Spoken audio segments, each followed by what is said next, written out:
Naitwa John Mwangata almaarufu kama MC Mwangata. Mimi ndo mwenyekiti na mratibu wa maziko ya ndugu yetu MC Pilipili hapa Dodoma. Tulikuwa na kikao kifupi cha familia kwa ajili ya kuandaa taratibu nzima za mazishi ya ndugu yetu MC Pilipili.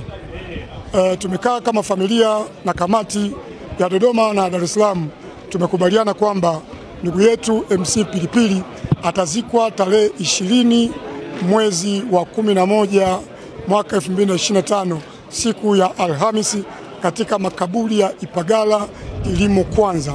Lakini tutakuwa tuna taratibu mbili za ibada. Ibada fupi itafanyika nyumbani siku ya Jumatano, ambapo itahusisha ndugu, jirani, wakazi na marafiki waliotoka mbalimbali hapa nyumbani Swaswa. Lakini ibada kuu ya maziko itafanyika siku ya Alhamisi tarehe 20. Itaanza mapema sana, muda na nyakati tutatangaziwa katika viwanja vya Chinangali Paki. Nipo ibada ya mazishi pamoja na kuaga mwili wa ndugu yetu mpendwa vitafanyika pale, alafu kisha kwa pamoja tutakwenda kuupumzisha mwili wa mpenda wetu katika makaburi yaliyopo Kilimo Kwanza Ipagala.